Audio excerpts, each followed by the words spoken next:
இந்த ஓம்கார ஆலயத்தில் ஒரு அர்ப்பணிப்பு அப்படின்னு சொல்லக்கூடிய நிகழ்வுகள் நம்ம செய்கிறோம்.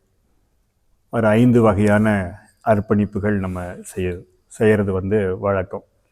இப்போ இந்த 5 வகையான அர்ப்பணிப்பு அப்படிங்கிறது என்னென்னு பார்க்கும்போது, நம்ம இந்த தேங்காய் முட்டு கொடுக்கறது அப்படிங்கிறது ஒரு முக்கியமான அர்ப்பணிப்பாக இருக்குது. அதே போல் நெய் தீபம் நம்ம செய்கிறோம்.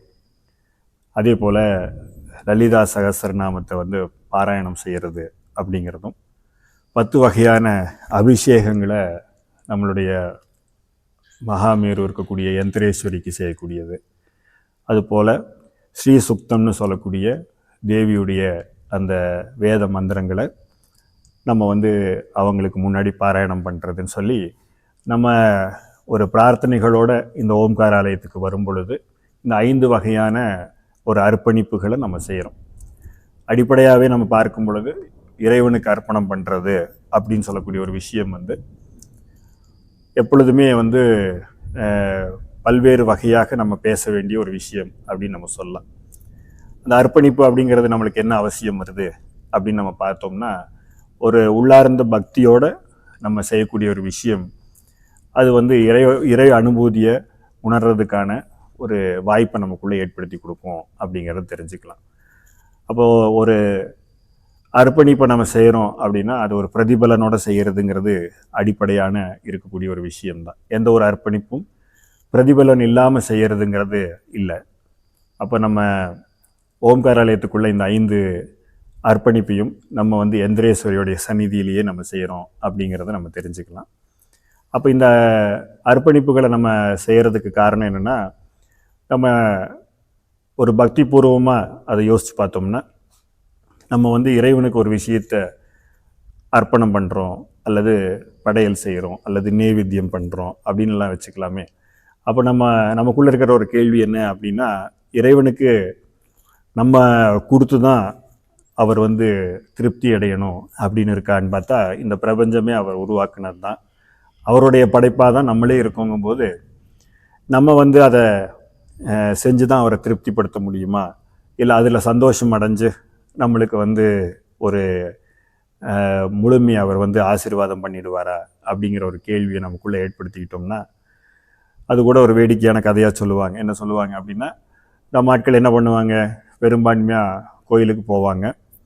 அதில் முக்கியமாக உண்டியலில் காசு போடும்போது தருணம் வரும்போது, அது நல்ல நல்ல ரூபா நோட்டுகளாக இருந்தால் அதெல்லாம் ஒரு ஓரமாக வச்சுட்டு, இருக்கிறதுலையே ஏதாவது ஒரு பழமையான இல்லைன்னா கிழிஞ்ச செல்லாத நோட்டு எடுத்துக்கிட்டு, ஏன்னா அவர் தானே கேள்வி கேட்க மாட்டார், அதனால் அவர் கேள்வி கேட்க மாட்டாருங்கிறதுனால அந்த ரூபாயில் அதுக்குள்ளே போட்டுட்டு, இறைவா எனக்கு இன்னும் நிறைய பணம் கொடு அப்படின்னு கேட்பாங்க.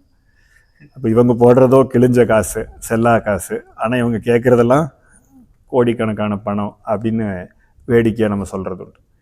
அது மாதிரியான இந்த அர்ப்பணிப்புங்கிறது இப்படிப்பட்டதா, நம்ம ஒரு விஷயத்தை இறைவன்கிட்ட வியாபார ரீதியாக கொடுத்து வாங்குறோமா அப்படிங்கிறத பார்த்தோம்னா, இந்த ஓம்கார ஆலயத்தில் ஏற்படக்கூடிய இந்த அர்ப்பணிப்புகள்லாம் ஒரு இறைவனோட நம்ம ஒரு உரையாடுறதுக்கான ஒரு பெரும் வாய்ப்பு அப்படிங்கிறத தான் நம்ம இதில் தெரிஞ்சுக்கிறோம். அப்போ அந்த இறையாற்றல் இருக்குது, அந்த இறையாற்றல் முழுமையாக இருக்குது, நம்மளுடைய அறிவுக்கு அப்பாற்பட்டு இருக்குது, நம்மளுடைய புரிஞ்சு கொள்ளக்கூடிய ஒரு புத்தியை தாண்டின ஒரு விஷயமாக இருக்குது. அப்படின்னா நம்ம அதை தெரிஞ்சுக்கிறதுக்கு புத்தியை வளர்த்திக்கிறதோ, இல்லை அந்த உயர் ஆற்றலுடைய நிலைக்கு நம்ம முன்னேற்றம் அடைகிறதோ அப்படிங்கிறது எதிர்காலத்தில் நம்ம அடையலாம். ஆனால் அது வரைக்கும் நம்ம அந்த இறை ஆற்றலோட ஒரு உரையாடணும்னா பக்திங்கிற அறிவு மூலமாகத்தான் நம்ம அதை செய்ய முடியுமே தவிர, நம்மளுடைய பேரறிவை வச்சுக்கிட்டெல்லாம் எதுவும் செய்ய முடியாதுங்கிறது தான் இதோடைய அடிப்படை. அப்போ நம்ம தேவியோடைய 1000 நாமங்களை நம்ம சொல்லும் பொழுது, மனித நிலையில் இருக்கிற நம்ம வேணால் நம்மளை பற்றி 4 பேர் புகழ்ந்து பேசுகிறாங்க அப்படின்னா நம்ம மனசு மாறுறதுக்கு வாய்ப்பு இருக்குது. ஆனால் இறைவனுக்கு அந்த புகழ்ச்சினால் எதுவும் ஆக போகிறதில்ல. நம்ம கொடுக்கக்கூடிய காசு பணத்தினால நம்ம இந்த நீங்கள் கையில் ஆயிரக்கணக்கான ரூபா வச்சுருந்தாலும் கூட அது பக்கத்து நாட்டுக்கு போனாலே அது செல்லா காசுங்கிறது நீங்கள் தெரிஞ்சுக்கணும் இல்லையா? அப்படி இருக்கும்போது இறை உலகத்துக்கு உங்களுடைய காசுங்கிறது கண்டிப்பாக அது சுத்தமாக பயனல்லாத ஒரு பேப்பர் தாளாகத்தான் இருக்கும் இல்லையா?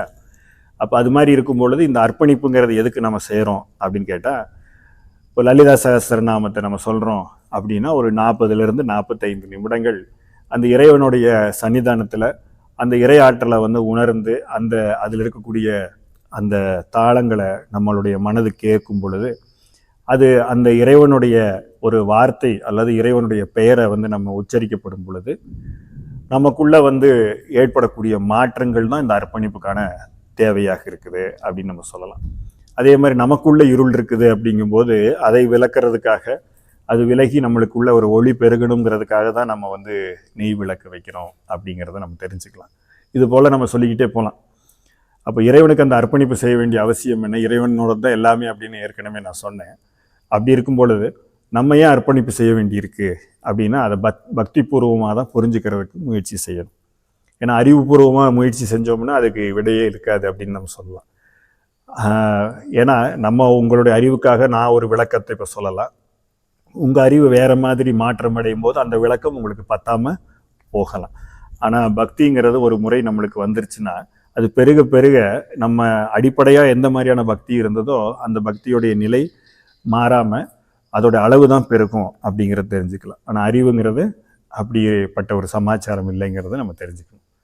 அப்போ நம்ம வந்து ஒரு உதாரணத்துக்காக நம்மளுடைய குழந்தையோ இல்லை நம்மளுக்கு ஏதோ ஒரு தெரிஞ்ச குழந்தையோ இருக்குது அப்படின்னா அதுக்கு நம்ம நிறைய ஒரு பெரிய டப்பா முழுசும் அதுக்கு நிறைய ஸ்வீட்டு வாங்கிட்டு போய் கொடுக்குறோம், இல்லை அதுக்கு ஏதாவது ஒரு பலகாரம் வாங்கிட்டு போய் கொடுக்குறோம் அப்படின்னு வச்சுக்குவோம்.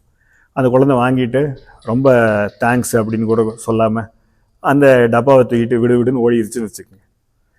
ஸோ அந்த குழந்தைய ஓடி போயிடுச்சுன்னா நம்ம சந்தோஷமாக தான் இருக்கும். ஆமாம், இந்த குழந்தை அதுக்கு சந்தோஷம், அதுக்காக தான் வாங்கிட்டு வந்தோம், அது மகிழ்ச்சி எடுத்து சாப்பிடுதுங்கிறதுல எந்த மாற்று கருத்துமே இல்லை.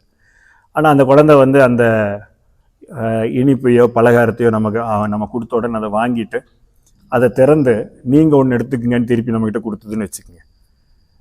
அதில் வந்து எந்த பெரிய மாற்றமும் இருக்காது. நீங்கள் அதுக்கிட்ட போய் அறிவுபூர்வமாக இதே நான் தான் காசு கொடுத்து வாங்கிட்டு கொடுத்தேன், உனக்கு நான் கொடுக்கலனாலே உனக்கு கிடச்சிருக்காது, இது நீயே எனக்கு கொடுக்குறியா அப்படின்னலாம் நம்ம கேட்க மாட்டோம். நம்ம என்ன சொல்லுவோம்? அது நம்மளுடைய மனதை தொட்டிருக்கும்.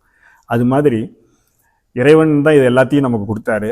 அவர் கொடுக்காத ஒரு விஷயத்தை திருப்பி நம்ம அவருக்கு கொடுக்க முடியாது. ஆனால் நம்ம பக்தி பூர்வமாக அவரை நோக்கி திரும்பி ஒரு அர்ப்பணிப்பு நம்ம செஞ்சோம்னா அந்த இறை ஆற்றல் வந்து பக்தியினால தான் அந்த இறை ஆற்றலை என்ன செய்ய முடியும்? அசைச்சு பார்க்க முடியும். நம்ம அறிவால் அந்த இறை ஆற்றலை அசைச்சு பார்க்க முடியாது. அப்போ அந்த இறை ஆற்றலையவே நெகிழ வைக்கணும்னா நம்ம அந்த இறைவன் நமக்கு என்ன கொடுத்தாரோ அதை திரும்பி நம்ம இறைவனுக்கு சமர்ப்பிக்கும் பொழுது தான் அந்த இறை ஆற்றல் என்ன ஆகுது அப்படின்னு கேட்டால் நம்மளை நோக்கி ஒரு நிமிஷம் நம்மளை நோக்கி அந்த நெகிழ்வுத்தன்மையை நமக்கு ஆசீர்வாதமாக கொடுக்குது அப்படிங்கிறத தெரிஞ்சுக்கணும். அப்போ இந்த மாதிரி நம்ம செய்யக்கூடிய அர்ப்பணிப்புகள் வந்து 5 தன்மைகளில் நம்மளுடைய ஓம்காராலயத்தில் செய்கிறோம். அதை நம்ம கூர்ந்து கவனித்து பார்த்தோம்னா அது பஞ்சபூதத்தின் அடிப்படையில் இருக்குது அப்படிங்கிறத நம்ம தெரிஞ்சுக்க முடியும். அப்போ பஞ்சபூதத்தின் வடிவத்தில் நம்ம உடல் இருக்குது. இறையாற்றலும் நம்மளை பஞ்சபூதத்தின் அடிப்படையில் தான் உருவாக்கி இருக்கிறாரு. எல்லாத்தையும் பிரபஞ்சத்தோடைய எல்லா பகுதியும் பஞ்சபூதத்தின் தன்மைகளாக இருக்குது அப்படின்னு பார்க்கும் பொழுது இந்த நெருப்பு, பூமி, காற்று, நீரின்கிற வரிசையில் இருக்கிற தன்மையை நீங்கள் கவனித்து பார்த்தீங்கன்னா இதன் அடிப்படையில் தான் நம்ம வந்து நெருப்பு தன்மையாக இருக்கிறதுனால நெய் தீபத்தை நம்ம செயல்படுத்துகிறோம். நீர் தன்மையில் இருக்கிறதுனால தான் 10 வகையான அபிஷேகங்களை நம்ம செய்கிறோம். இப்படின்னு நம்ம அதை விளக்கிக்கிட்டே போக முடியும். இப்போ இன்றைக்கி நம்ம முழுமையாக நம்ம செய்யக்கூடிய ஒரு அர்ப்பணிப்புகளில் இருந்தாலும் ஒரு குறிப்பிட்ட அர்ப்பணிப்பை பற்றி நான் உங்களுக்கு விளக்கமாக இன்றைக்கி சொல்லணும்னு நினைக்கிறேன். அதுதான் என்ன அப்படின்னு கேட்டிங்கன்னா தேங்காய் முட்டு அப்படிங்கிற சமாச்சாரத்தை பற்றி தான் நம்ம பேச போகிறோம். இப்போ தேங்காய் முட்டு அப்படிங்கிறது நம்ம பெரும்பான்மையாக கோவில்கள் எல்லாம் சுவாமிக்கு வந்து தேங்காய் பழத்தை உடைச்சி பூஜை செய்வாங்க. அப்புறம் நமக்கு ஒரு பிரசாதமாக அதை கொடுப்பாங்க. இது பழக்கம் இருக்கும். இல்லை வந்து நம்ம வந்து கோவில்களுக்கு முன்னாடி பிரார்த்தனைகளை செஞ்சுட்டு தேங்காயை வந்து சூறைக்காய் போடுறதுன்னு சொல்லுவாங்க. தேங்காயை உடைச்சிட்டு அந்த மாதிரி பண்ணுவாங்க. சில பேர் கோவில்களில் பண்ணுறது போக அவங்களுடைய வியாபார ஸ்தலங்கள் எல்லாம் கூட பிரார்த்தனைகளை செஞ்சுட்டு அவங்களுடைய கடைக்கு முன்னாடியோ அல்லது ரோட்லேயோ கூட அந்த மாதிரி என்ன செஞ்சுருவாங்க, அந்த தேங்காயை வந்து உடைச்சிட்டு போவாங்க. இது மாதிரி சில யாத்திரைகளுக்கெல்லாம் போகிறவங்க அப்படின்னா அவங்க நிறைய காய்களை எல்லாம் வச்சுக்கிட்டு தேங்காய்களை வச்சுக்கிட்டு அந்த கோயில்களையெல்லாம் வழிபட்டு அந்த கோயில்களுக்கு முன்னாடி இந்த சபரிமலை யாத்திரை போகிறவங்க இவங்களெல்லாம் நீங்கள் பார்த்துருக்கலாம். அதனால் இந்த தேங்காயை வந்து அடிப்படையாக இந்த சூர தேங்காயாக செதறுகாயாக போடுறது அப்படிங்கிறது ஒரு பழக்கம் நம்மளுடைய கலாச்சாரத்தில் இருந்துட்டு தான் இருக்குது. ஆனால் நம்ம இங்கே செய்யக்கூடிய தேங்காய் முட்டு அப்படிங்கிறது இந்த செதறுகாய் போடக்கூடிய தன்மையாக இருந்தாலும் பார்த்தாலும், ஆனால் அடிப்படையாக அது வந்து ஒரு வகையில் இறையாற்றலோடு நம்ம தொடர்பு கொள்றதுக்கும் இறையாற்றலோடு நம்ம வந்து பேசுறதுக்கான ஒரு பாதை அப்படின்னு சொல்லலாம். அப்போ பெரும்பான்மையாக உபாசனைகளில், நம்ம தேவி உபாசனைகளில் இருக்கிறவங்களுக்கு நேரடியாக தேவிகிட்டேயே பேசிடுவாங்க, அவங்களுக்கு எந்த பிரச்சனையும் கிடையாது. அப்போ இந்த மாதிரி உபாசனைகள்லாம் இல்லாதவங்க, இந்த உபாசனை சார்ந்த விஷயங்களுக்கெல்லாம் தயாராகாதவங்க அந்த தேவியோடு எப்படி உரையாடுறது அப்படிங்கிற ஒரு வாய்ப்பை தான் இந்த தேங்காய் முட்டுங்கிறது நமக்கு கொடுக்குது அப்படிங்கிறத தெரிஞ்சுக்கலாம். இப்போ நம்ம வந்து ஒரு செயல் செய்ய போகிறோம், அந்த செயல் செய்கிறதுக்கான ஒரு நோக்கம் நமக்கு இருக்குது அப்படின்னா அந்த நோக்கத்தை நம்ம எப்படி செய்ய போகிறோம் அப்படிங்கிறத, அந்த நோக்கத்துடைய தன்மை எப்படி இருக்கும் அப்படிங்கிறத ஒரு தேவியோடைய ஒரு முழுமையான வார்த்தையாக நம்ம கேட்டு தெரிஞ்சுக்கணும்னு நினைக்கிறோம் அப்படின்னு வச்சுக்கோங்க. நான் ஒரு புதுசாக ஒரு தொழில் செய்ய போகிறேன், இல்லைன்னா ஒரு திருமண பந்தத்தை உருவாக்க போகிறேன். அப்போ அது நிகழ்வு எப்படி இருக்கும் அப்படிங்கிறத எனக்கு எப்படி வந்து தேவி ஆசீர்வதிச்சிருக்கிறாங்க, எப்படி நமக்காக அந்த தன்மையை உருவாக்கி இருக்கிறாங்க நம்ம தெரிஞ்சுக்கணும் அப்படின்னா அந்த தேங்காய் முட்டை நம்ம பிரார்த்தனை செஞ்சு அந்த தேங்காய் முட்டை நம்ம வந்து உடைச்சி பார்த்தோம்னா, நம்ம உடைக்கும் பொழுது அது நல்ல அழகான விதமாக உடைஞ்சிருந்ததுன்னா அப்போ நம்ம என்ன தெரிஞ்சிருக்கலாம், அந்த நம்ம போகிற பாதை எப்படி இருக்குங்கிறதோடைய ஒரு நிமித்தமாக, சாட்சியாக நம்ம அதை தெரிஞ்சுக்கலாம். இல்லை அது வந்து அந்த தேங்காயோடைய தன்மை சரியில்லாமல் இருக்குது, இல்லை அந்த தேங்காயோடைய உடைஞ்ச விதமே பயன்படுத்த முடியாத மாதிரியான உடைவாக இருக்குது, இந்த மாதிரியெல்லாம் தன்மைகள்லாம் இருந்துச்சுனாலும், இல்லை அது செதறும் பொழுது பல்வேறு வகையான பகுதிகளாக செதறுது அப்படிங்கிறதையெல்லாம் வச்சு நம்ம செய்யக்கூடிய காரியம் எப்படிப்பட்டதாக இருக்குதுங்கிறத தேவி சொல்கிறதாக நம்ம வந்து எடுத்துக்க முடியும். அப்போ நேரடியாக தேவியோட நம்ம வந்து பழகி பேசுகிறதுக்கான வாய்ப்பாக தான் நம்ம அந்த தேங்காய் முட்டுங்கிறது இருக்குது அப்படிங்கிறத நம்ம தெரிஞ்சுக்கலாம். அதே போல் நம்மளுக்கு ஒரு காரியம் வந்து இப்படிப்பட்ட ஒரு சூழல் இருக்குதுனாலும் கூட திரும்பியும் பிரார்த்தனைகளை செஞ்சுட்டு இன்னொரு தேங்காயை நம்ம முட்டு கொடுத்தோம்னா, அந்த முட்டு கொடுக்கும் பொழுது என்னாகும் அப்படின்னா, தேவிகிட்ட பிரார்த்தனை செஞ்சு இதெல்லாம் முழுசாக நீங்களே எடுத்து செஞ்சு இதை சிறப்பாக செஞ்சு கொடுங்க. இப்போ நம்ம தேங்காய் முட்டு கொடுத்தோம், அந்த கொடுத்த தேங்காய் முட்டு ஒரு சரியான வகையில் அந்த முட்டாக அமையலை, தேங்காய் ரொம்ப மோசமாக உடஞ்சிருச்சு அப்படின்னா திருப்பி நம்ம பிரார்த்தனை செஞ்சுட்டு மீண்டும் ஒரு முறை தேங்காய் முட்டை கொடுத்து பார்த்தோம்னா அது வந்து சிறப்பாக உடையிறத நம்ம பார்க்க முடியும். எந்த விதமான சேதாரங்கள் இல்லாமல் சிறப்பாக உடையிறத பார்க்க முடியும். இது மாதிரி ஒரு உதாரணத்துக்காக இதை சொல்கிறேன். இது மாதிரி எந்த ஒரு விஷயத்துக்கு வேணாலும் நீங்கள் என்ன செய்யலாம், தேங்காய் முட்டை கொடுத்து தேவி நம்மக்கிட்ட என்ன சொல்ல வர்றாங்கங்கிறத தெரிஞ்சுக்கலாம். அந்த இறையாற்றல் நம்ம கூட பேசுகிறதுக்கான முயற்சிகளை ஆரம்ப நிலையில் இருக்கக்கூடிய எல்லாத்துக்குமே இது சாத்தியம் இருக்குது. ஏன்னா தேங்காயை நம்மளே தான் தேர்வு செய்து நம்மளே பிரார்த்தனை செஞ்சு நம்ம தான் உடைக்க போகிறோம், இன்னொருத்தவங்க உடைச்சி அதை செஞ்சு காட்ட போகிறதில்ல. அப்போ நம்மளே வந்து அதை தெரிஞ்சுக்கிறதுக்கான ஒரு வாய்ப்பாக இருக்கும். இப்போ நம்ம மந்திர ஜபம் செய்கிறோம், இந்த மந்திர ஜபம் நல்லா செய்கிறோமா அப்படின்னு பல்வேறு முயற்சிகள்லாம் நம்ம செய்கிறோம். அப்போ பல்வேறு நிலைகளில் அந்த மந்திர ஜபம் செய்யக்கூடியவங்க எங்கிட்ட வந்து கேட்குறது உண்டு, நான் மந்திர ஜபம் சரியாக செய்கிறேன்னா அது எப்படி இருக்குதுன்னு எனக்கு கொஞ்சம் சொல்லுங்கள் சுவாமிஜின்னு சொல்லுவாங்க. அப்போல்லாம் நான் அவங்கக்கிட்ட அதை வந்து கைட் பண்ணுறது உண்டு. ஆனால் இதையெல்லாம் தாண்டி நீங்கள் தேங்காய் முட்டை கொடுத்தாலே தெரிஞ்சுக்கலாம் நீங்கள் என்ன செஞ்சுக்கிட்டு இருக்கிறீங்க அப்படின்னு. அப்போ நீங்கள் தேங்காய் முட்டை கொடுத்தீங்கன்னா அது சரியான முறையில் அந்த தேங்காய் முட்டை இருந்துச்சுன்னா, இல்லை நீங்கள் ஏதாவது ஒரு விதத்தில் இந்த மாதிரி உபாசனைகள் செய்கிறீங்க, நீங்கள் போகிற பாதை சரியாக இருக்குதா ஆன்மீகத்தில் அப்படின்னு தெரிஞ்சுக்கிறதுக்கு நீங்கள் வந்து குருவின் உதவியை நாடலாம். அதில் வந்து எந்த விதத்துலேயும் தவறு கிடையாது. ஆனால் அந்த குருவையும் தாண்டி அந்த இறையாற்றல்கிட்டேயே நேரடியாக பேசுகிறதுக்கான வாய்ப்பை இந்த தேங்காய் முட்டு ஏற்படுத்த முடியுது அப்படிங்கிறத நம்ம தெரிஞ்சுக்கணும். இன்னும் வந்து பார்த்திங்கன்னா ஜோதிட சாஸ்திரத்தில் வந்து நம்மளுக்கு 12 வகையான தன்மைகள் இருக்குதுன்னு சொல்லுவாங்க. நம்மளுடைய வாழ்க்கையுடைய தன்மைகள்லேருந்து எடுத்துக்கிட்டு ஜோதிட சாஸ்திரம் தெரிஞ்சவங்க பார்த்திங்கன்னா லக்னத்திலிருந்து 12 வீடுகள் இருக்குது. அது ஒவ்வொன்றும் ஒவ்வொரு செயல்பாட்டுக்காக நம்ம வாழ்க்கையில் இருக்குது. லக்னம்ங்கிறது நம்மளுடைய உடலை குறிக்குது, 2ங்கிறது குடும்பத்தை குறிக்குதுன்னு அப்படியே சொல்லிக்கிட்டே போகலாம். 12 வகையான தன்மைகள் இருக்குது. அப்போ நம்ம 12 தேங்காய்களை எடுத்து கூட 12 முட்டு கொடுக்குறோன்னு வச்சுக்கோங்க. அதை வந்து எண்ணிக்கையின் அடிப்படையில் வச்சுக்கிட்டு ஒவ்வொரு முட்டு கொடுக்கும் பொழுது நம்மளுடைய ஒவ்வொரு வீடுகளும் என்ன சொல்ல வருது, நம்மளுடைய வாழ்க்கை என்னென்ன செய்ய போகுது, அது வந்து நம்மளுடைய பொருளாதாரம் எப்படி இருக்குதுன்னு தெரிஞ்சுக்கிறதுக்கு 2வது தேங்காய் எப்படி உடையுதுங்கிறத பார்த்தீங்கன்னா தெரிஞ்சுக்கலாம். நம்மளுடைய உடல் ஆரோக்கியம் எப்படி இருக்குது அப்படின்னு தெரிஞ்சுக்கணும் அப்படின்னு நம்மளுடைய 6வது தேங்காயை உடைச்சி பார்த்தோம்னா தெரிஞ்சுக்கலாம். 7வது வீட்டோடைய தேங்காயெல்லாம் உடைச்சி பார்க்காமலே நம்மளுக்கு தெரிஞ்சிடும்னு வச்சுக்கோங்க. நம்ம தனியாலாம் போய் உட்காந்து உடைச்சி பார்க்க வேண்டிய அவசியம் இருக்காது. இருந்தாலும் அதை 12 வீடுகளுடைய தன்மைகளை தெரிஞ்சுக்கிட்டு அதை முழுமையாக தேவியோடைய ஆசீர்வாதத்தை எடுத்துக்கிட்டு எனக்கு அந்த மாதிரியான ஒரு வளர்ச்சியை கொடுக்கணும், பரிபூர்ணமான ஒரு வளர்ச்சியை கொடுக்கணும்னு பிரார்த்தனை செஞ்சுட்டும் கூட நீங்கள் மீண்டும் முயற்சி செஞ்சு பார்த்தீங்கன்னா அவங்க அதை எவ்வளோ தூரம் தெளிவாக பேசுவாங்க அப்படிங்கிறத நம்மளுக்கு புரிஞ்சுக்கலாம். அப்போ நம்ம அடிப்படையாக நம்ம இதில் எல்லாம் தெரிஞ்சுக்கிட்டோம்னா இந்த தேங்காய் முட்டை எப்படி வேலை செய்யுதுங்கிற இதோடைய பின்பக்கம் இருக்கக்கூடிய விஞ்ஞானத்தையும் தெரிஞ்சுக்கிட்டிங்கன்னா இது கொஞ்சம் ஈஸியாக இருக்கும். இது விஞ்ஞானம்னு சொல்ல முடியாது, மெய்ஞானமாக தான் அதை நம்ம பார்க்க முடியும். என்ன அப்படின்னு கேட்டால் இந்த தேங்காய் முட்டு நம்ம கொடுக்கறதுக்கு ஓம்கார ஆலயத்தில் அதுக்குன்னு ஒரு சூழல் இருக்குது. இப்போ நம்ம பல்வேறு இடங்களுக்கு நம்ம போகும் பொழுது தேங்காயை பெரும்பான்மையாக தெருக்கள்லையோ இல்லை அந்த கோயிலுடைய முன்னாடி ஏதாவது ஒரு பகுதியிலையோ நம்ம செதறுகாய் போட்டுட்டு வந்துடுவாங்க அப்படிங்கிறத நீங்கள் பார்த்துருப்பீங்க. அப்போ நம்ம இந்த ஓம்கார ஆலயத்தில் அதுக்குன்னு ஒரு சூழ்நிலையை உருவாக்கி வச்சுருக்கிறோம். அப்போ நம்ம இதில் இதை நம்ம கவனித்து பார்த்தோம்னா அங்கே ஒரு வடிவமைப்பான வடிவமில்லாத ஒரு கல்லில் அந்த தேங்காய் முட்டை கொடுக்கறது தான் நம்ம சொல்கிறோம். அப்போ அதோடைய நோக்கம் என்ன, அந்த இடத்துல ஏன் முக்கியமாக குறிப்பிட்டு அதை செய்ய வேண்டி இருக்குது அப்படிங்கிறத பார்க்கும்போது நம்ம ஓம்காரத்தோடைய அடிப்படையான சிறப்பு என்னங்கிறது உங்களுக்கு தெரியும்னு நினைக்கிறேன். என்ன, எல்லா விதமான இறையாற்றலையும் இங்கே அருவுருவ நிலையில் தான் நம்ம வச்சுருக்கிறோம்.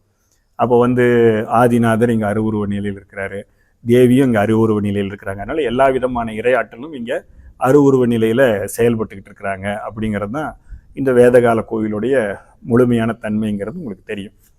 அப்படி இருக்கும்போது அங்கே அந்த தேங்காய் முட்டு கொடுக்குற இடத்துல இருக்கக்கூடிய இறையாற்றல் என்ன, எதுக்காக இதெல்லாம் இந்த செயல்பாடுகள் எல்லாம் செய்கிறதுக்காக அந்த இடத்த சூழ்நிலை உருவாக்கி இருக்கிறோம் அப்படின்னா நம்மளுடைய எப்படிப்பட்ட செயல்பாடுகள், எப்படிப்பட்ட நிகழ்வுகள், எனக்கு வாழ்க்கையில் நடக்கக்கூடிய விஷயங்கள், இது எல்லாத்தையுமே சரி செய்யணும், மேம்படுத்தணும்.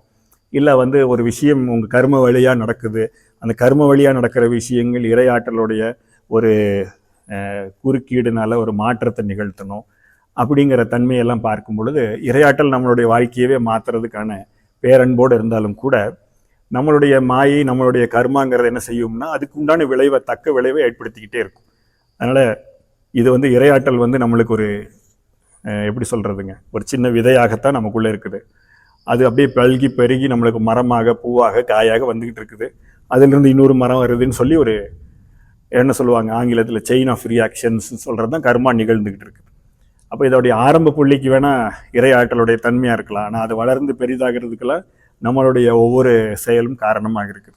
அப்போ இத்தனை விஷயங்களையும் மேம்படுத்துறதும் மாற்றி அமைக்கிறதையும் அதை அந்த விதையோடைய தன்மையவே மாற்றுற ஆற்றலும் யாருக்கு இருக்குது அப்படின்னு பார்த்தா கால பைரவருக்கு தான் இருக்குது அப்படிங்கிறத தெரிஞ்சுக்கலாம். அப்போ அந்த கால பைரவர் தான் இந்த காலத்தை மாற்றக்கூடியவராகவும் காலத்தை உருவாக்கக்கூடியவராகவும் காலத்தை பல்வேறு பரிமாணமாக நமக்கு கொடுக்குறவராகவும் இருக்கிறாரு அப்படின்னு தெரிஞ்சுக்கணும். அப்போ அந்த தேங்காய் முட்டை நம்ம கொடுக்குற இடம் என்ன அப்படின்னு கேட்டிங்கன்னா அது கால பைரவருடைய பரிபூர்ணமான ஒரு ஆற்றல் இருக்கக்கூடிய சூழலில் தான் நம்ம அந்த தேங்காய் முட்டை கொடுக்குறோம். அப்போ எல்லா விதத்துலேயுமே அவர் அருவமாக இங்கே இருக்கிறதுனால, எல்லா இறையாற்றலும் இருக்கிறதுனால அங்கே தேங்காய் முட்டை கொடுக்குற இடத்துலையும் அந்த கால பைரவரை தான் நம்ம ஒரு அருவுருவமான தன்மைகளில் நம்ம வச்சுருக்கிறோம் அப்படிங்கிறத நம்ம தெரிஞ்சுக்கலாம். அப்போ அவருடைய அருள் அங்கே பரிபூர்ணமாக இருக்கிறதுனால நம்மளுடைய வாழ்க்கை நிகழ்வுகளை கேட்டு அந்த தேங்காய் முட்டுக்களை நம்ம கொடுக்கும் பொழுது அந்த காலத்தையும் அந்த காலத்தினால் ஏற்படக்கூடிய விளைவுகளையும் தன்னுடைய முழுமையான ஆளுமை கீழே வச்சிருக்கிற காலபைரவர் நம்மளுக்கு அந்த தேவியின் மூலமாக நம்மளுக்கு அந்த ஆசீர்வாதங்களை கொடுக்குறார் அப்படிங்கிறத நம்ம தெரிஞ்சுக்கலாம். அதனால் எந்த ஒரு நிகழ்வுமே நம்ம செய்கிறதுக்கு முன்னாடி நம்ம தேவி கூட இப்படி கேட்டு அவங்களுடைய ஆசீர்வாதத்தை வாங்கிட்டு நம்ம செய்யலாம். இல்லைன்னா அதை பற்றியெல்லாம் யோசிக்காமலேயே எந்த ஒரு நிகழ்வு நம்ம செய்ய ஆரம்பிக்கிறதுக்கு முன்னாடியும் கூட அந்த விஷயத்தையெல்லாம் நீங்களே பார்த்துக்குங்க, அது நல்லா இருக்கா இல்லையான்னு இப்போ கேட்குற காரண அறிவு கூட எனக்கு தேவையில்லை அப்படின்னு சொல்லிட்டு நம்ம முழுமையான அர்ப்பணிப்போடு என்ன செஞ்சிடலாம், சரணாகதி அடைஞ்சு எந்த ஒரு செயல்பாடுகளாக இருந்தாலும் நான் ஒரு தேங்காய் முட்டை கொடுத்தா நீங்கள் பார்த்துக்குங்கன்னு அவங்கக்கிட்ட கொடுத்துட்டோம்னா அந்த கால பைரவரும் பைரவியும் சேர்ந்து அந்த முழுமையான தன்மையை நமக்குள்ளே அவங்க செய்ய ஆரம்பிச்சிருவாங்க. நான் முதல்ல ஆரம்பத்தில் சொன்னேன் இல்லையா, எல்லாமே அவங்க கொடுக்கறது தான். இருந்தாலும் நமக்குள்ளிருந்து அது வரும் பொழுது, நம்ம திரும்பி அவங்களுக்கு ஒரு சின்ன ஒரு துளி அதிலிருந்து எடுத்து கொடுக்கும் பொழுது, அவங்க நம்மளை அரவணைக்கிற விதமும், அவங்க நம்மக்கிட்ட கொடுக்கக்கூடிய அந்த பேரன்பும் அதை அளவிட முடியாததாக இருக்கும்.